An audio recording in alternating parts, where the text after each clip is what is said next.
ایک آدمی محمود غزنوی کے پاس نا اپنا کیس لے کے آیا، مدعی بن کے آیا۔ اس نے کہا بادشاہ میرا کیس بڑا نرالا ہے۔ بادشاہ سلامت نے کہا وہ کس طرح؟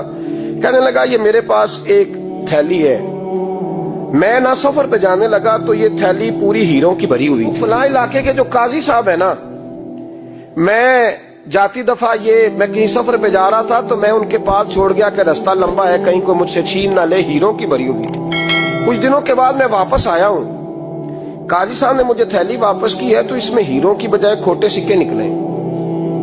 اب میں نے قاضی صاحب سے کہا ہے تو قاضی صاحب تو میرے گریبان تک آتے ہیں، وہ کہتے ہیں بتا کہیں سے پھٹی ہے، کھلی ہے؟ وہ جس طرح ٹانکے لگا کے تو نے سی تھی اسی طرح لگے ہوئے ہیں کہ نہیں؟ تو حضور لگے بھی بالکل اسی طرح ہے، نہ پھٹی ہے نہ کھلی ہے۔ اب میں لٹ گیا ہوں، میری کل عمر کی کمائی ضائع ہو گئی، کھوٹے سکے کہاں اور ہیرے کہاں؟ تو مہربانی کریں اور آپ کی بارگاہ میں اللہ رسول کے نام پر حلف دیتا ہوں کہ میں ہوں بالکل سچا۔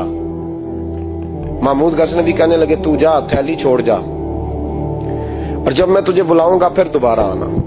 وہ شخص چلا گیا۔ محمود غزنوی اٹھے، دربار برخاست کیا، لوگوں سے کہنے لگے چلے جاؤ، میں 3 دن کے لیے سیر کرنے جا رہا ہوں، 3 دن کے بعد لوٹوں گا۔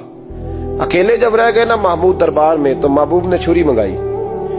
وہ جس تخت پہ بیٹھتے تھے وہاں گدا بچھا ہوا تھا، یہ گدا پڑا ہے نا، گدا بچھا ہوا تو محمود نے چھری کے ساتھ اس کو پھاڑ ڈالا اور چھری جیب میں رکھی نکل گئے۔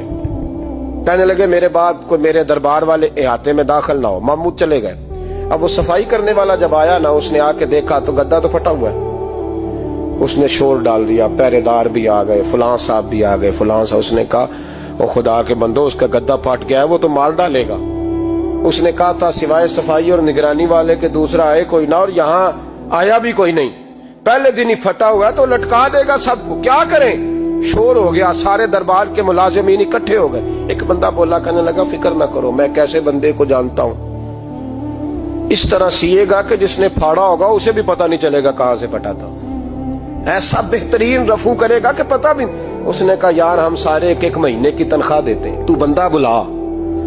وہ بلا لیا اس کو، اس کا نام محمد رفو گر تھا۔ وہ آیا، اس کو گدا دکھایا، اس کا یار اس طرح سینہ پتہ نہ چلے۔ اس نے کہا فکر ہی نہ کرو، میں بڑا کاریگر ہوں۔ بڑے بڑے کاریگر لوگ نہیں ہمارے ملک میں پائے جاتے، کوئی نشان چھوڑتے ہیں پیچھے بڑے۔ احمد رفو گر کہنے لگا اس طرح سیوں گا کہ پھاڑنے والے کو بھی پتہ نہیں۔ ان کا پیسے لے یار تو سی دے۔ اس نے سی دی، اگلے شام ہی لا کے بچھا دیا گدا۔ تیسرے دن بادشاہ سلامت آئے، آ کے پہلی نظر گدے پہ ڈالی۔ اس نے بلایا سب ملازمین کو، کہا کس نے سیا ہے؟ کہا جناب کیا ہوا؟ کہا یہ پھٹا ہوا تھا۔ کس نے؟ کہا نہیں پھٹا ہی نہیں۔ وہ کہنے لگے بنو بات، میں خود پھاڑ کے گیا تھا، تو بتاؤ صحیح سیا کس نے ہے؟ کہا جناب آپ پھاڑ کے گئے تھے تو بتایا کیوں نہیں؟ فرمانے لگے اسی لیے تو بتایا نہیں تھا کہ تم خود تحقیق کر لو، بلاؤ بتاؤ سیا کس نے۔ تو بلا لیا، احمد رفو گر آ گیا۔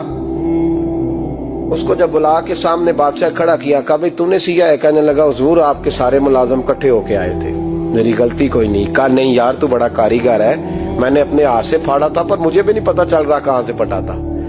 اچھا یہ بتا یہ تھیلی جو ہے یہ بھی تو نے سی تھی؟ اس نے کہا جی آپ کے خادم کا ہی کارنامہ ہے، وہ فلانے علاقے کے قاضی صاحب آئے تھے، اس میں سے ہیرے نکال کے تو کھوٹے سکے بھرے تھے، تو مجھے بھی تھوڑا سا حصہ ملا تھا۔ محمود نے سارے گواہ بھی اکٹھے کر لیے، ثبوت بھی اکٹھے کر لیے۔ پھر قاضی کو بلایا، پہلے سارے ثبوت اور گواہ کیس حل کر لیا۔ پھر ہمارے ہاں یہ حال ہوتا ہے کہ مدعی 2-3 ہفتے کے بعد خود ہی ہاتھ باندھ جاتا ہے، کہنا تسی میری جان چھڈو، مجرم پھڑو پاوے نہ پڑھو۔ وہ کہتا ہے مجھے معافی دو، میں رہا۔ ظلم ہے نا، ظلم زیادتی ہے کہ جو بیچارہ اتنے سوال مجرم سے نہیں ہوتے جتنے مدعی سے ہوتے۔ آپ یقین کریں اتنے سوالات ہوتے۔ سارے ثبوت اکٹھے کر کے قاضی صاحب کو بلایا، تنہائی میں لے جا کے محمود غزنوی نے کہا قاضی صاحب آپ سے غلطی ہو گئی، غریب آدمی تھا، وہ لٹ گیا ہے، اس نے تو بڑی مشکل سے کچھ ہیرے جمع کیے تھے اور اس کی کل کائنات تھی، تو آپ اس کا مال اسے دے دیں، بات ختم۔ قاضی صاحب کہنے لگے آپ مجھ پہ الزام لگا رہے ہیں، سوال ہی نہیں پیدا ہوتا۔ آپ میری داڑھی دیکھیں، آپ میرا اعزاز دیکھیں، دنیا جانتی ہے میں اس کا۔ قاضی صاحب انسان بھول ہی جاتا ہے، بندہ بھول جاتا ہے، غلطی ہوگی، مال نے کہا نہیں سب۔ کہا میں تنہائی میں پوچھ رہا ہوں، میں اس وقت پوچھ رہا ہوں جب دوسرا موجود کوئی نہیں، آج توبہ کر لے، میں کچھ نہیں کہوں گا، تو میری زبان پہ اعتبار کر، تجھے پتہ ہے میں جو کہتا ہوں اس پہ عمل بھی کرتا ہوں، باز آ جا۔ پر قاضی نے کہا نہیں میری غلطی کوئی نہیں،